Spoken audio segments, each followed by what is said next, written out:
We need to have a real conversation about this whole decentering men thing. I think you know that you're not really doing that.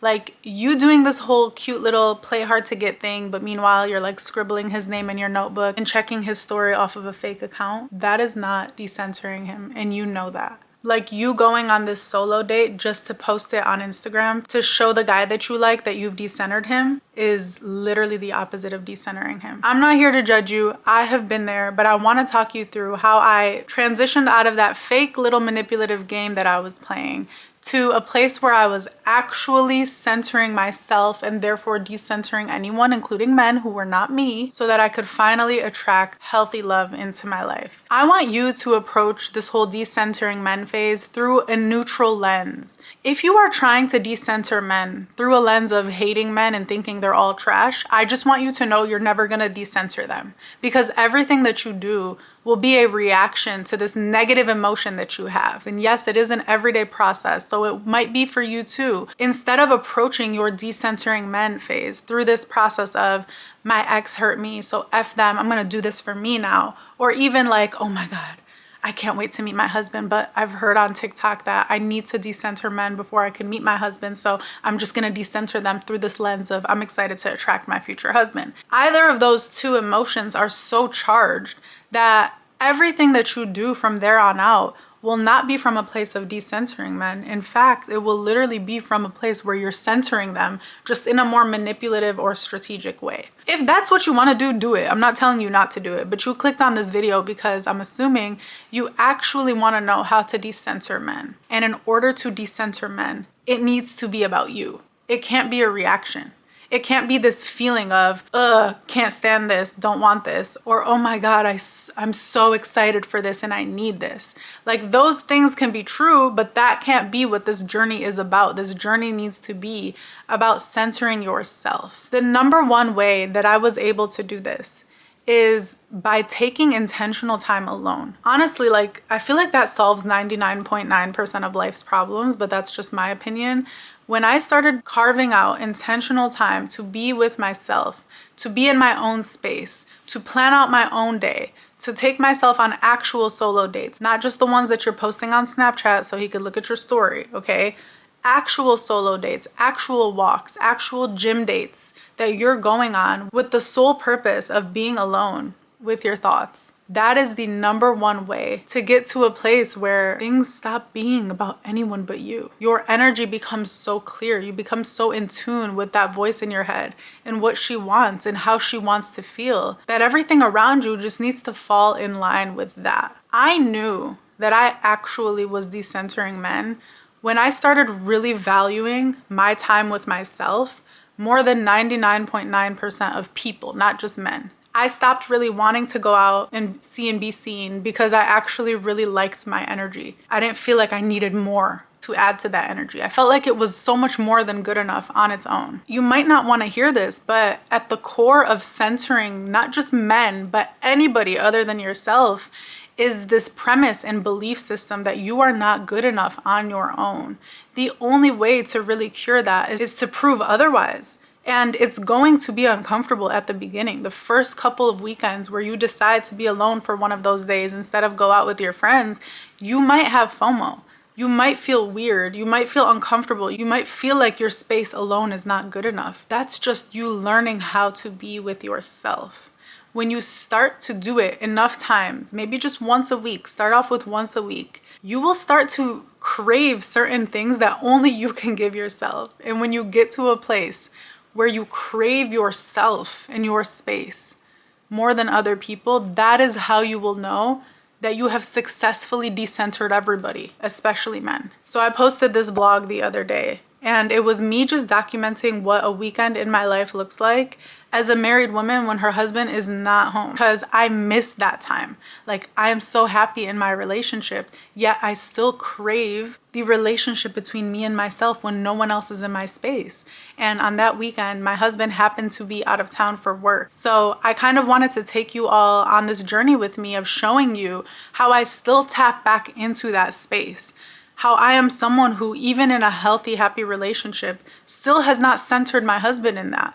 I've still centered myself because I know that he wouldn't be here if I didn't learn to do that. Not only would he not be here if I didn't learn to do that, but the relationship itself would not be as strong and thriving and healthy if I didn't know how to center myself in that. If it didn't start from a foundation of a healthy, loving relationship with me first. If you're someone who has an unhealthy attachment or a relationship to the male species, whether that's feeling like you've been scorned by them or hurt by them, we've all been there, or feeling like you need their validation, or both, because I think they're really two sides of the same coin, I want you to understand, number one, that is very normal. The only way to make that flare up is to try to like suppress it.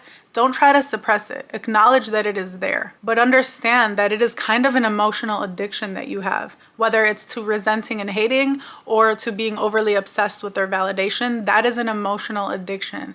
And I found that the best way to cleanse yourself from that addiction is by spending time alone and literally detoxing, like pulling yourself out of the environment to hate on them or to be obsessed with their validation. Like put yourself in your own space, because you've essentially made them irrelevant. You don't have them there for you to try to perform for their validation. And you also don't have them there as the recipient of your resentment. You've successfully disempowered them, and you've successfully created that neutral energy that I was talking about at the beginning of this video, because they're not there to be centered at all. Like you've literally actually decentered them because you have recentered yourself. And in the absence of recentering yourself, you will never decenter them. They will always be in the background. They will always be somewhere in your periphery. Peripheral? Who cares? You know what I'm trying to say. They will always be somewhere. They will always be accessible. You'll always be able to see them from the corner of your eye. But until you really actually recenter yourself, you will always be doing it for them. And we don't want that. I'm going to leave you with a poem that I wrote shortly after my dad died, when I realized how important it was to recenter myself. That was when I realized that my dad had kind of been at the center of everything that I was doing for myself and for other people. Like even when I thought I was doing things for myself, I really was just kind of like trying to get his validation because I cared so much what he thought. And I knew if I didn't heal from that and recenter myself, that I was gonna take that attachment that I had to him now that he passed away and just attach it onto another guy. And I did not want that. So what I describe in this poem was so pivotal in me being able to then attract healthy relationships that were not based on this need and desire and kind of yearning for somebody to validate me. So this poem is called For Me, For Me, For Me. And it goes like this. Whether to death or divorce, or just life taking its course, losing them should never result in losing me. See, when they are truly free to come and go as they please, I'll know good and well that I did it all for me. To me, this is the epitome of decentering men. When my dad passed away, I thought about, where does this leave me? I felt like I got toppled over by life. And it wasn't until that happened that I realized the extent to which I was centering him. Because as much as grief should knock you off your feet, I felt like this was a little bit even more than grief. But it was me lacking in identity. And I have a lot more poetry that kind of speaks to that nuance of, I don't feel like I'm just losing my father. I kind of feel like I'm losing the person I was doing it all for. And that was such a jarring feeling because I didn't know who I was as a result of that. And then I started to imagine how someone like my mom probably felt. My parents were together since they were 18 years old. They had a marriage of over 30 years. How would that feel? To have literally formed your whole identity off of another person and off of that relationship, only to have that rug pulled out from under you. And that was when I realized, like, this is urgent. Like, I need to make sure that I'm living my life for myself on my terms. I need to make sure that I am front row and center in my little self-portrait, because anyone that I add to that, that's amazing. But it's not healthy for me to attach myself to them to this level where they're not free to come and go as they please. That's just an unpopular belief that I have. I don't think God put any of us on this earth to take ownership over other people, whether those are your friends, family, loved ones, even romantic partners. Like, yes, we have vows. Yes, we are committed to each other. But if one day either of us wake up as a completely changed person, I don't want to feel like losing him results in losing me. And that's just an important belief for me to hold. Like, I hope we end up together forever, but I can't control forever.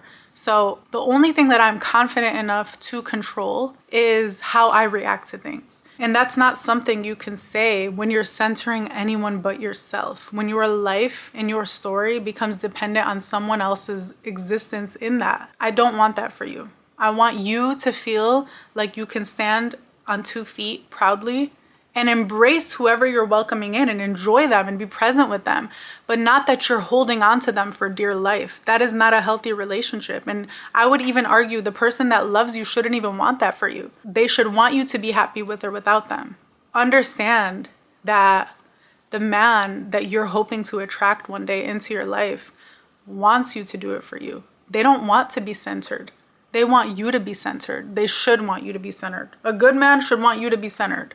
Okay, they should want you to be having fun right now. The man that you love, the man that you're meant to be with, should not want you to be obsessing over him or wondering when he's gonna make his way into your life. They should want you to be enjoying the heck out of your life with or without them, knowing that when they do make their way to you, they'll only be able to complement what you've already built for yourself. Let me know what this brought up for you. I'm really excited to hear what you have to say about this. I love you so much. And as always, stay powerful, my love.